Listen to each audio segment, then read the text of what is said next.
Jadi kamu hanya mau percaya apa yang Yesus omong? Ya. Jadi kalau Yesus tidak mengatakan akulah Tuhan, berarti kamu tidak mau menerima Yesus adalah Tuhan? Ya. Jadi menurut kamu Yesus bukan Tuhan? Ya. Kalau begitu tolong kasih saya satu ayat saja Yesus bilang aku bukan Tuhan.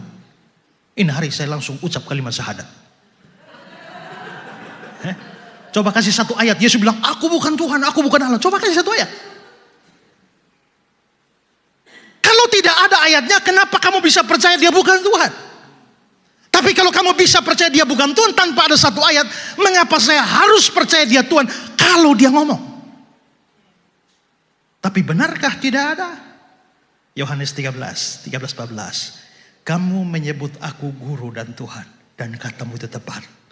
Memang akulah guru dan Tuhan. Jadi jikalau aku membasuh kakimu, aku adalah Tuhan dan gurumu.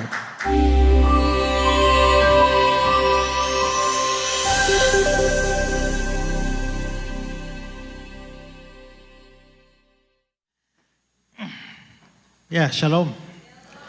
Ya, puji Tuhan bisa hadir di tengah saudara-saudara dan memberitakan firman Tuhan buat kita hari ini.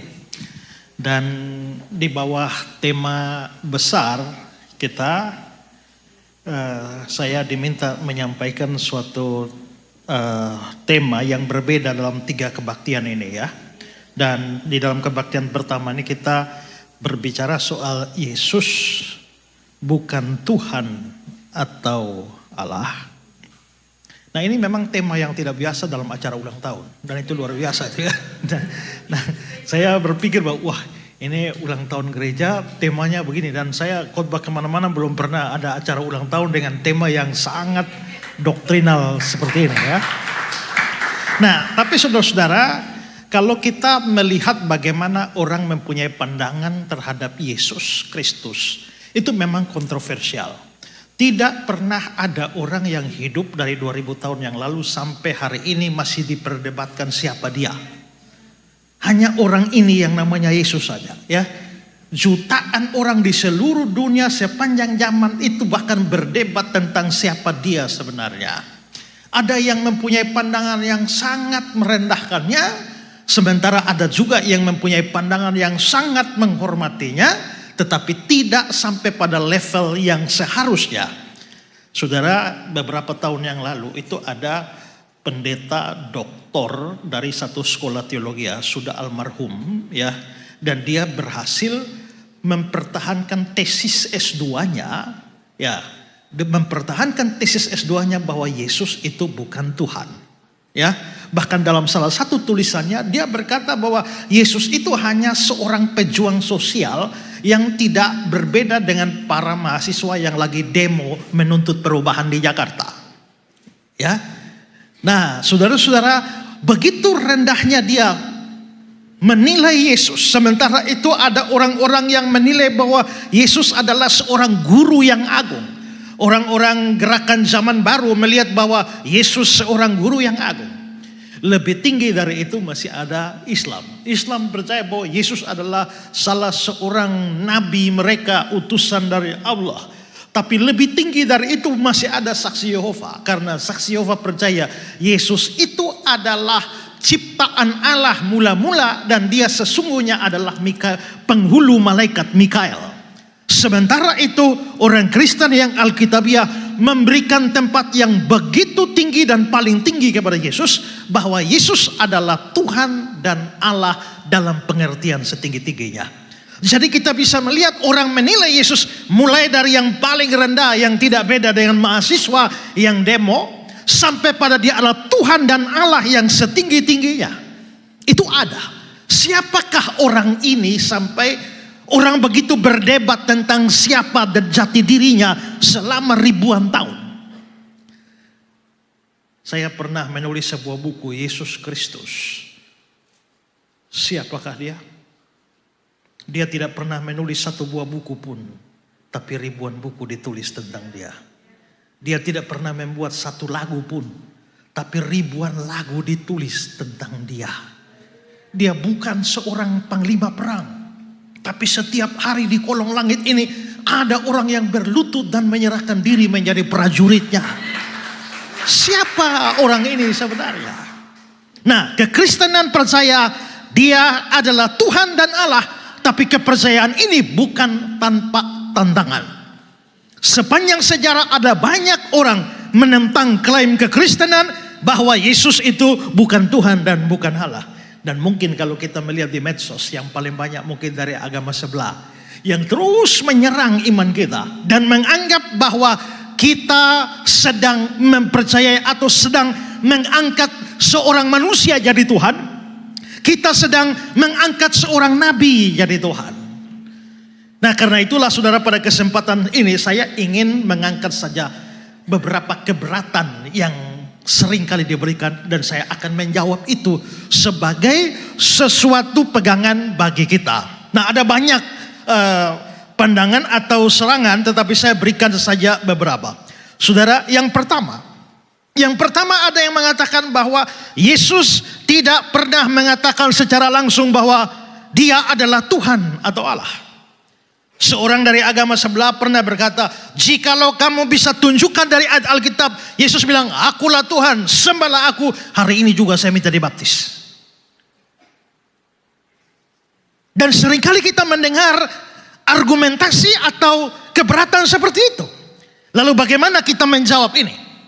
Saya mempunyai beberapa jawaban. Pertama adalah bahwa dasar kepercayaan Kristen itu adalah seluruh kitab suci.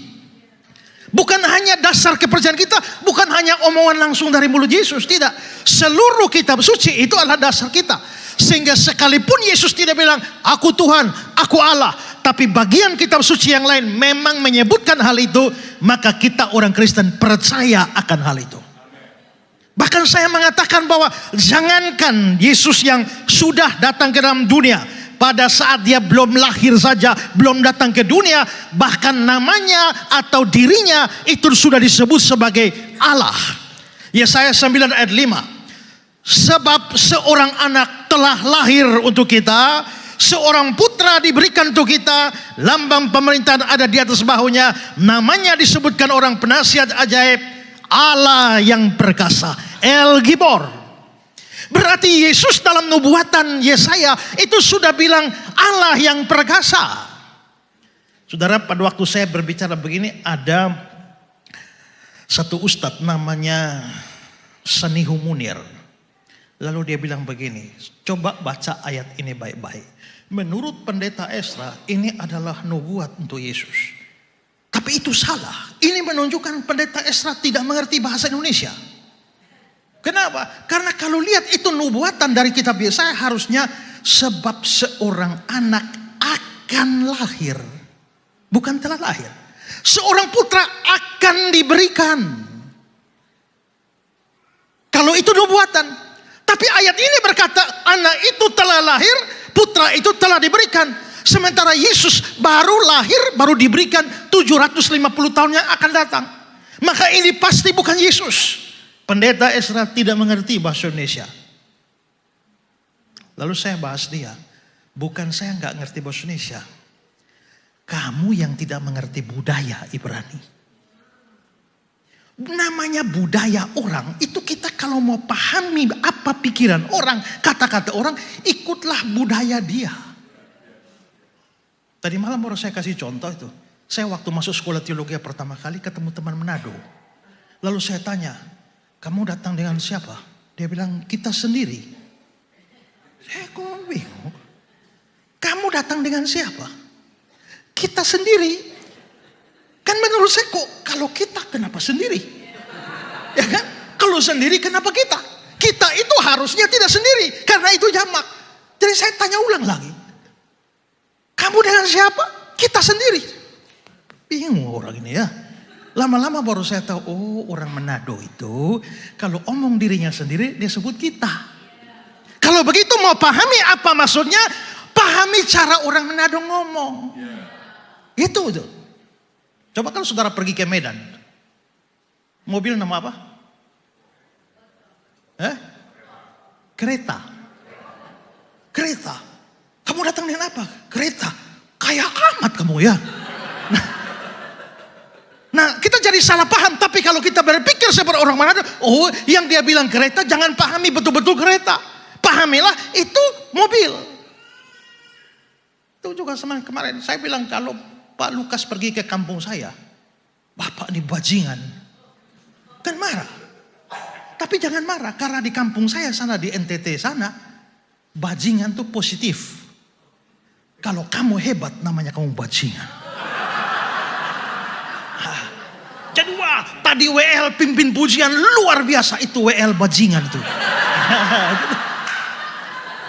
Nah kalau begitu mau pahami apa arti bajingan, jangan pakai pikiran di orang di tempat lain. Pakai pikiran orang Kupang.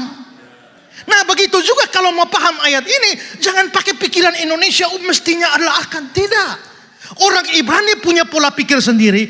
Sesuatu belum terjadi, tapi pasti terjadi, tidak mungkin terjadi, dianggap sudah terjadi. Saatnya akan tiba sekarang dan sudah tiba. Memangnya akan tiba atau sudah tiba? Sudah tiba, tapi belum tiba, akan tiba, tapi pasti tiba, tidak mungkin tidak tiba, dianggap sudah tiba. Itu pikiran orang Ibrani. Nah maka kita harus ikut ini pikiran orang Ibrani. Jadi ketika dia bilang seorang anak telah lahir, itu bukan berarti anaknya sudah lahir, benar-benar sudah lahir. Tidak. Anak itu akan lahir, pasti lahir, tidak mungkin tidak lahir, maka dianggap telah lahir. Maka itu tetap untuk Yesus. Maka 750 tahun sebelum Yesus lahir, bahkan Nabi Yesaya sudah berkata bahwa namanya disebutkan orang El Gibor, Allah yang perkasa. Lalu saudara, kita juga bisa melihat di Roma pasal 9 ayat yang kelima, Paulus berkata, dia adalah Allah yang harus dipuji sampai selama-lamanya. Di Titus 2 ayat 13, Allah yang maha besar dan juru selamat kita, Yesus Kristus. Bahkan saudara-saudara, dalam satu perdebatan lawan Islam, Sani Humundir juga, dia bilang, Yesus baru diangkat jadi Tuhan tahun 325 dalam Konsili Nisea. Saya bilang, Pak, bagaimana Yesus baru diangkat jadi Tuhan tahun 325? Sedangkan waktu lahir saja, Lukas 2 ayat 11 itu berkata, hari ini telah lahir bagimu juru selamat, yaitu Kristus Tuhan. Waktu lahir sudah disebut Tuhan, bagaimana baru diangkat jadi Tuhan tahun 325? Maka kita bisa lihat di sini, itu berarti bahwa memang Yesus tidak perlu katakan aku Allah, aku Allah, aku Allah. Tapi kitab suci dan seluruh kitab suci perjanjian baru, perjanjian lama mengatakan dia Allah. Maka kita orang Kristen percaya. Tapi sekarang jawaban kedua. Apakah kepercayaan bahwa Yesus itu Tuhan hanya baru bisa dibenarkan kalau ada pengakuan langsung dari mulut dia? Tidak bisakah kita melihat dan menyimpulkan sendiri dari perbuatannya, tindakan-tindakannya, atau kesaksian tentang dia? Saudara, dari tadi saya masuk, saya belum ketemu ibu ya. Belum ya, ini baru lihat nih. Ibu ini dari tadi belum ngomong apapun pada saya, ketemu saya tidak. Tapi saya percaya ibu ini perempuan. Ya kan? Nggak perlu ibu tuh mengatakan saya perempuan loh. Tanpa pernyataan eksplisit saya perempuan, saya melihat, saya tahu ini perempuan.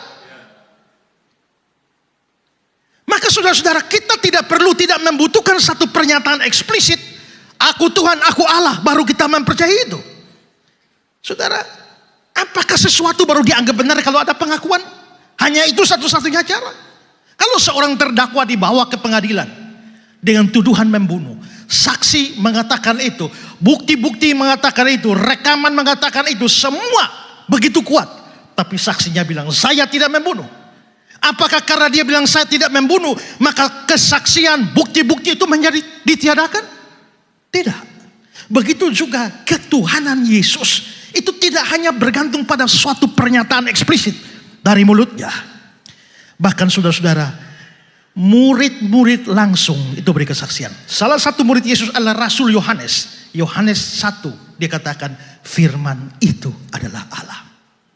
Murid yang lain adalah Thomas. Dia bilang begini, ya Tuhanku dan Allahku.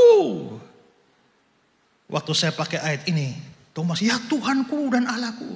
Waktu saya pernah debat dengan Uni Rifa di YouTube itu. Uni Rifa bilang, ini bukan berarti Thomas mengakui Yesus Tuhan dan Allah. Thomas cuma kaget. Karena waktu itu dia tidak percaya Yesus bangkit. Tiba-tiba Yesus bangkit. Yesus yang bangkit langsung bilang, ya Tuhanku dan Allahku. Itu ungkapan keterkejutan. Seperti orang lihat tsunami datang. Ya Allah, apakah tsunami itu Allah? Saya bilang begini, lagi-lagi pikiranmu di Indonesia di sini jangan taruh di Ibrani sana. Karena mungkin kita lihat kaget-kaget, ya Allah, ya Tuhan, ya Rabbi. Tapi orang Ibrani, orang Israel tidak punya tradisi begitu. Karena dilarang menyebut nama Tuhan Allah dengan sembarangan.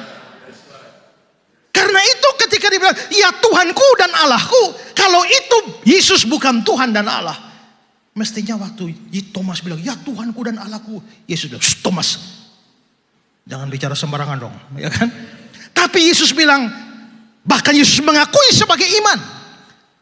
Kamu melihat dan percaya, berbahagialah mereka yang tidak melihat namun percaya. Berarti Yesus mengakui pengakuan, ya Tuhanku dan Allahku, itu sebagai kepercayaan. Rasul Yohanes juga di 1 Yohanes 5 ayat 20 berkata, dia adalah Allah. Maka saya selalu bilang begini, maaf ya, Ustadzmu tuh hidup tahun berapa? Pernah ketemu Yesus? Enggak. Pernah tidur dengan Yesus? Enggak. Pernah makan dengan Yesus? Enggak. Pernah rabat Yesus? Enggak. Pernah diajar Yesus? Enggak. Thomas? Pernah. Thomas, Yohanes, Petrus, dan lain-lain. Tidur dengan Yesus, makan dengan Yesus, diajar Yesus, pelayanan dengan Yesus, tinggal dengan Yesus 3 tahun. Sekarang orang waras tuh lebih percaya para murid atau percaya ustadz-ustadz? Harus percaya murid-murid. Sekarang lihat 1 Yohanes 1. Rasul Yohanes berkata, apa yang telah ada sejak semula, yang telah kami dengar, yang telah kami lihat dengan mata kami, yang telah kami saksikan, yang telah kami raba dengan tangan kami tentang firman hidup, itulah yang kami tuliskan padamu. Dan saudara-saudara, waktu orang itu berkata, kasih tahu saya 1 ayat, Yesus bilang, akulah Tuhan. Saya dibaptis hari ini. Lalu saya bilang, jadi kamu hanya mau percaya apa yang Yesus omong? Ya. Jadi kalau Yesus tidak mengatakan akulah Tuhan, berarti kamu tidak mau menerima Yesus adalah Tuhan? Ya. Jadi menurut kamu Yesus bukan Tuhan? Ya. Kalau begitu tolong kasih saya 1 ayat saja. Yesus bilang aku bukan Tuhan. Ini hari saya langsung ucap kalimat syahadat. Coba kasih 1 ayat. Yesus bilang aku bukan Tuhan, aku bukan Allah. Coba kasih 1 ayat. Kalau tidak ada ayatnya, kenapa kamu bisa percaya dia bukan Tuhan? Tapi kalau kamu bisa percaya dia bukan Tuhan tanpa ada 1 ayat, mengapa saya harus percaya dia Tuhan kalau dia ngomong? Tapi benarkah tidak ada? Yohanes 13, 14. Kamu menyebut aku guru dan Tuhan, dan katamu itu tepat. Memang akulah guru dan Tuhan. Jadi jikalau aku membasuh kakimu, aku adalah Tuhan dan gurumu. Lalu saya tanya, bagaimana sekarang? Siap dibaptis? Halo? Halo? Kok hilang? Nah, disinilah kita bisa lihat tuduhan itu tidak masuk akal. Nah, sekarang saya mau berikan yang kedua. Yang kedua ini serangan yang paling banyak. Datang dari saksi Yehova, datang dari agama lain. Serangannya kan begini. Yesus itu mengalami dan melakukan hal-hal yang dialami atau dilakukan oleh manusia biasa. Ya. Yesus lahir. Yesus makan. Yesus minum. Yesus tidur. Yesus capek. Yesus berdoa. Yesus mati. Lalu muncullah pertanyaan, masa Tuhan kok dilahirkan dari manusia? Masa Tuhan kok lapar? Masa Tuhan kok tertidur? Masa Tuhan kok berdoa? Tuhan berdoa, Yesus Tuhan, Yesus berdoa. Tuhan berdoa kepada Tuhan yang mana? Masa Tuhan kok disalibkan? Itu seringkali begitu. Bahkan Insan Moko Ginta pernah membangun suatu gaya pikir silogisme Premis mayor, premis minor, lalu kesimpulan. Dia bilang begini, premis mayor, Tuhan tidak perlu makan. Premis minor, Yesus makan. Kesimpulan, Yesus bukan Tuhan. Premis mayor, Tuhan tidak berdoa. Premis minor, Yesus berdoa. Kesimpulannya, Yesus bukan Tuhan. Premis mayor, Tuhan itu tidak tidur. Premis minor, Yesus tidur. Kesimpulannya, Yesus bukan Tuhan. Dan dia bikin daftar yang panjang sekali. Nah, saudara-saudara, apakah pemikiran silogisme itu benar? Masuk akal? Masuk akal. Tapi masalahnya adalah bahwa itu tidak benar karena ada kebenaran tentang Kristus yang lebih daripada sekedar analisa silogisme seperti itu. Kenapa, saudara-saudara? Karena seperti kita lihat tadi, dikatakan Yesus itu Tuhan dan Allah. Tapi Alkitab juga mengatakan dia datang sebagai manusia. 1 Yohanes 4 ayat 2. Yesus Kristus telah datang sebagai manusia. Dan masih banyak ayat yang membuktikan itu. Yohanes 1 ayat 14, 1 Timotius 3 ayat 16, Ibrani 2 ayat 14. Semua mengatakan Yesus datang sebagai manusia. Dia adalah Allah dan dia menjadi manusia. Nah, saudara-saudara, satu hal yang perlu kita ketahui adalah bahwa yang namanya Allah itu tidak pernah bisa pensiun dari Allah. Yang namanya Allah itu tidak pernah cuti jadi Allah. Yang namanya Allah itu selalu Allah. Sekarang saya jelaskan satu ayat kepada saudara. Filipi pasal 2. Ayat 5-6. Kristus Yesus yang walaupun dalam rupa Allah, saudara perhatikan ayat ini ya.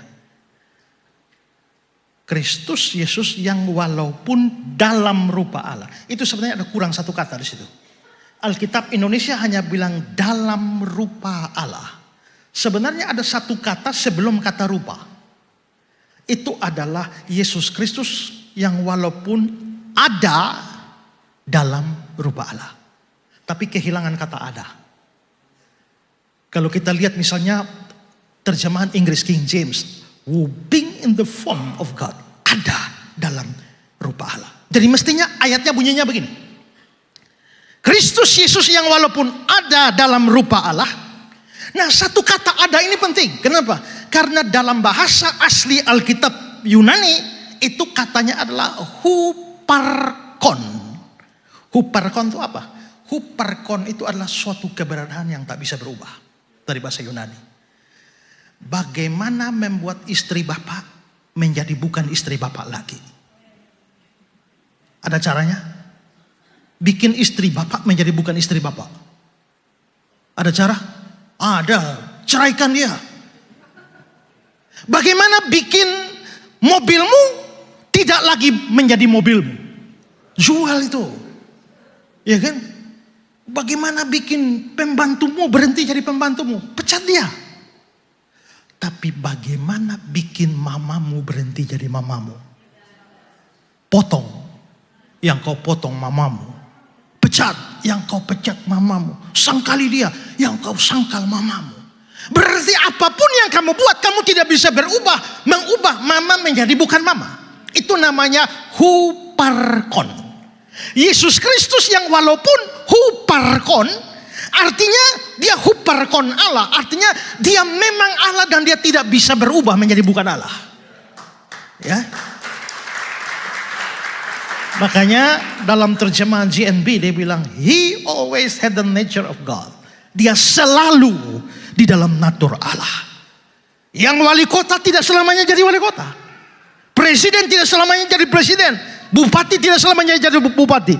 Tapi yang namanya Allah itu akan tetap seperti itu dan tidak berubah. Tapi Alkitab bilang dia jadi manusia waktu Natal. Nah, tadinya dia Allah. Sekarang dia jadi manusia. Apakah dia berhenti jadi Allah? Tidak dong. Karena huparkon. Kalau begitu, tadi dia Allah, sekarang dia jadi manusia. Tanpa kehilangan keilahian, tapi malah ketambahan kemanusiaan. Oke, perhatikan pepatah ini. Apa boleh buat, nasi sudah jadi bubur. Nasi jadi bubur. Yang sekarang ada apa? Nasinya mana? Hilang kan? Nasi jadi bubur, sekarang tinggal bubur, nasinya hilang. Nah, Allah jadi manusia itu tidak seperti nasi jadi bubur. Tadi Allah, sekarang jadi manusia, Allahnya hilang. Tidak. Sekarang gini, tahun 2011 Ezra jadi pendeta. Tadinya ada Ezra, belum ada pendeta. Tahun 2011 ada pendeta di situ. Ezranya masih ada atau hilang? Kalau hilang terus yang ngomong dengan kamu siapa sekarang? Kalau begitu Ezranya tidak hilang. Waktu Ezra jadi pendeta, Ezranya tetap ada, hanya ketambahan pendeta, maka menjadi pendeta Ezra. Nah, Allah jadi manusia, itu harus pikirannya begitu. Tadinya hanya Allah, waktu Natal dia jadi manusia, Allahnya tidak hilang, maka sekarang dia menjadi apa? Allah manusia. Maka disinilah keunikan iman Kristen. Iman Kristen percaya Yesus itu adalah Allah, dia juga adalah manusia. Dia Allah sejati, dia manusia sejati. Dia Allah sempurna, dia manusia sempurna. Dia adalah pribadi dengan dua hakikat sekaligus, yaitu Allah dan manusia. Dan ini salah satu keunikan Yesus yang tidak ditemui di dalam tokoh siapapun sebelum dia maupun sesudah dia.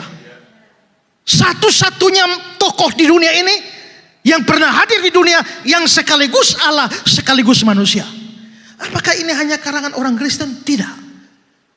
Kalau saudara baca seluruh ayat tentang Yesus dalam konteks Natal, itu memang membicarakan Allah manusia. Saya kasih contoh 3 saja.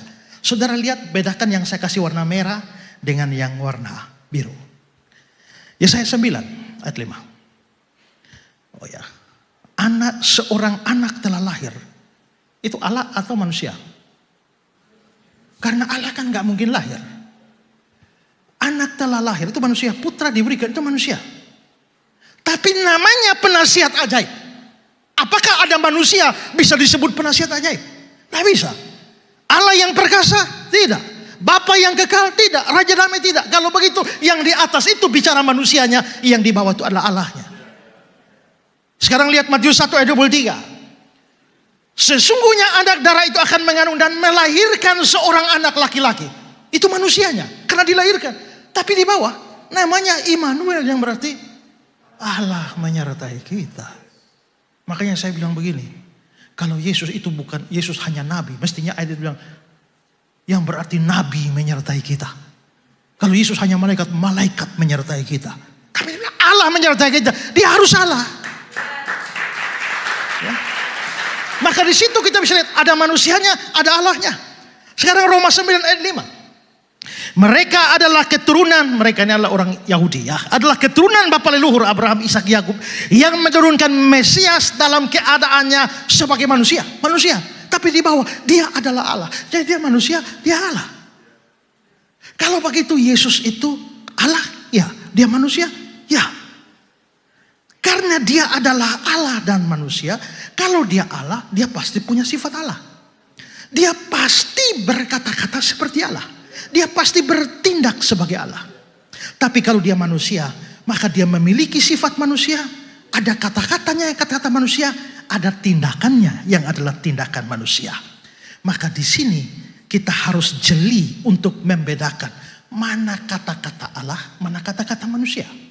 Mana perbuatan Allah, mana perbuatan manusia. Mana sifat Allah, mana sifat manusia. Jadi kalau Alkitab bilang, oh dia lapar, dia haus, dia lelah, dia tidur, dia berdoa, dia mati. Itu apa? Manusianya. Ya kan? Tapi dia menciptakan alam semesta, dia mengampuni dosa dan sebagainya. Itu apanya? Itu Allahnya. Kalau mereka mau mengatakan begitu, sekarang kita bisa lihat Alkitab bilang Yesus menciptakan alam semesta ini. Yohanes 1 ayat 3 dikatakan segala sesuatu dijadikan oleh dia. Kalau Yesus hanya nabi, jawab saya, nabi mana yang menciptakan alam semesta? Kalau dia malaikat, malaikat mana yang menjadikan alam semesta? Jikalau Yesus hanya manusia biasa, hanya nabi biasa, Bagaimana dia bisa habis cipta, dia topang seluruh alam semesta dengan firman-Nya. Ibrani 1 ayat 3. Menopang segala yang ada dengan firman-Nya yang penuh kekuasaan. Pernahkah ada nabi yang menopang alam semesta? Nabi besar Musa pun tidak bisa. Kalau Yesus hanya manusia biasa, kenapa dia lebih tua dari dunia? Waktu saya debat dengan Sanio Munir, saya bilang, lihat Yohanes 17 ayat yang kelima.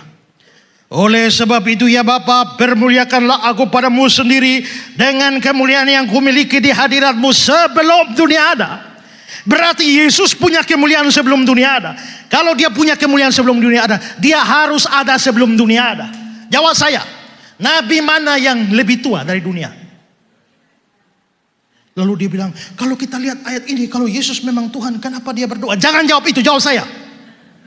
Nabi mana yang lebih tua dari dunia? Tidak ada itu. Jikalau Yesus hanya manusia biasa, kenapa dia bisa mengampuni dosa? Markus pasal 2. Orang lumpuh datang lalu dia bilang, hai anakku, dosamu sudah diampuni. Ketika orang Yahudi protes, siapa dia yang mengampuni dosa? Lalu dia bilang ayat 10, supaya kamu tahu di dunia ini anak manusia berkuasa mengampuni dosa. Kalau dia cuma nabi, nabi mana yang gila lalu mengampuni dosa?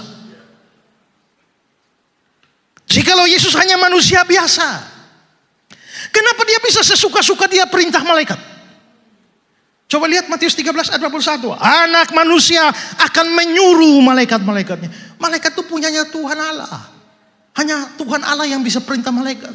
Kalau Yesus cuma manusia biasa siapa yang bisa perintah malaikat ini? Dan kita bisa perpanjang daftar ini. Jikalau Yesus hanya manusia biasa, kenapa segala sakit penyakit tunduk pada dia? Kalau dia hanya manusia biasa, kenapa angin, badai, taufan tunduk pada dia? Kenapa laut bergelora tunduk pada dia? Kenapa setan-setan takut pada dia? Kenapa maut pun tidak bisa menahan dia? Setan takut. Saudara, satu kali ada teman saya, ada orang kerasukan.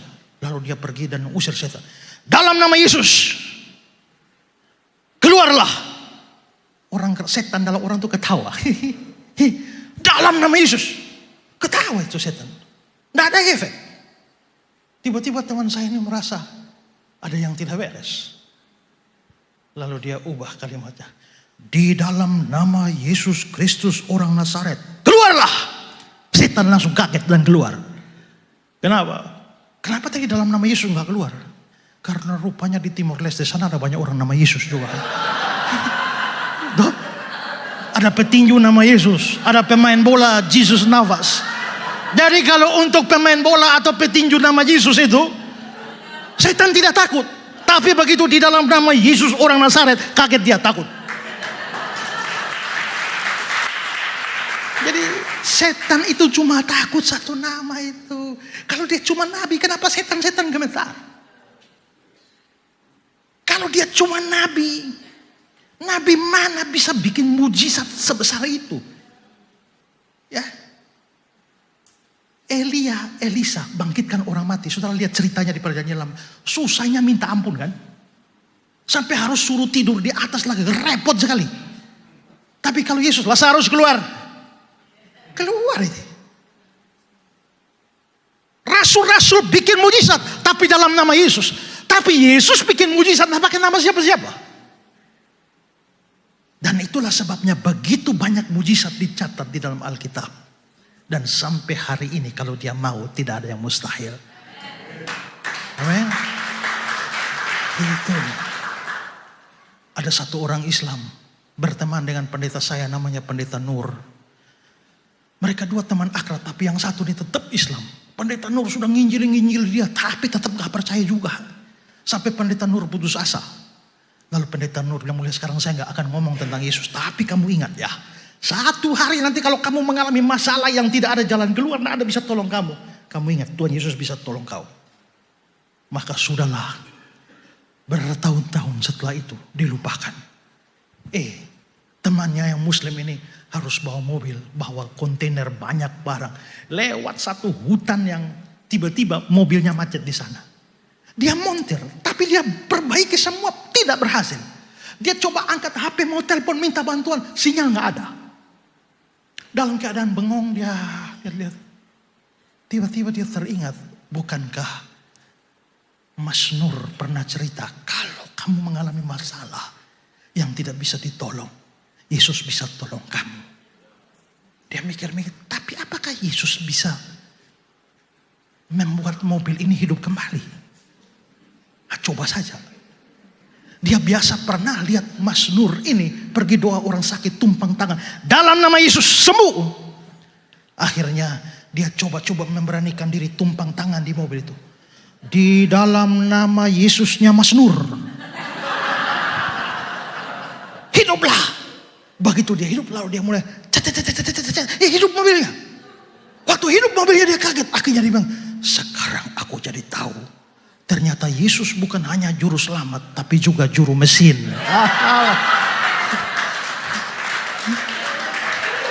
Kalau dia hanya nabi, kenapa di dalam namanya mesin bisa hidup? Nah ini kan jadi repot tuh. Kalau seseorang hanya percaya dia Allah dan bukan manusia, masa Allah kau lapar? Masa Allah kau tidur? Masa Allah kau capek? Tapi kalau orang hanya percaya dia manusia bukan Allah, masa manusia kok bisa ngampuni dosa? Masa manusia kok ditakuti setan? Masa manusia bisa bikin mujizat? Hanya kepercayaan bahwa dia Tuhan dan Allah dan sekaligus manusia yang bisa menjawab semuanya itu. Jadi rumusnya bagaimana? Rumusnya begini. Kalau ada sifat-sifat perbuatan tindakan manusia, itu untuk membuktikan dia manusia, bukan untuk membuktikan dia bukan Allah. Tapi kalau ada sifat tindakan perbuatan Allah, itu membuktikan dia Allah, bukan membuktikan bahwa dia bukan manusia. Kesalahan mereka adalah mereka menggunakan yang ini untuk menyangkali yang ini. Saya kasih contoh gini. Saya seorang pendeta. Kadang-kadang saya memimpin perjamuan kudus di gereja dengan memakai toga pendeta. Yang kayak toga hakim itu. Ya, dengan stola, sebagai gereja-gereja Protestan pakai stola dan ada kolar putih di situ. Bawa Alkitab, orang lihat saya itu pendeta.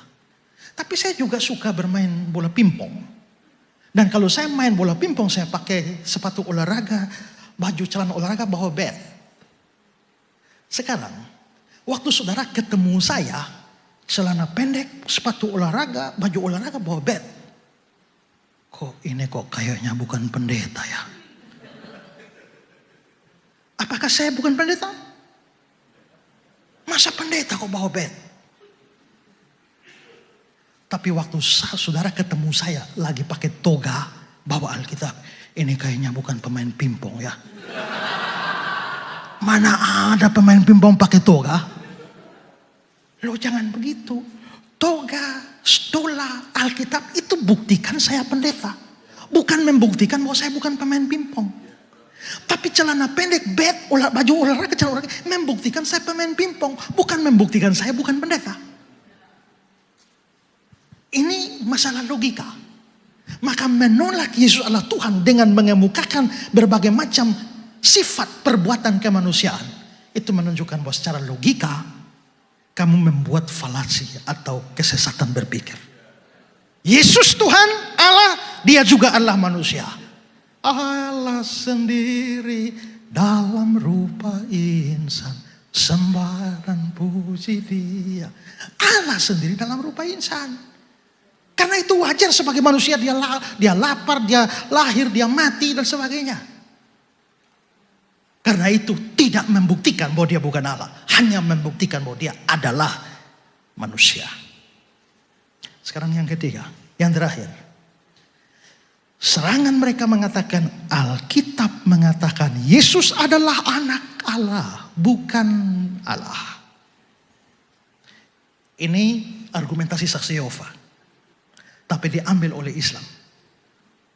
Dan mereka selalu mengatakan di dalam Alkitab, Yesus itu anak Allah, bukan Allah.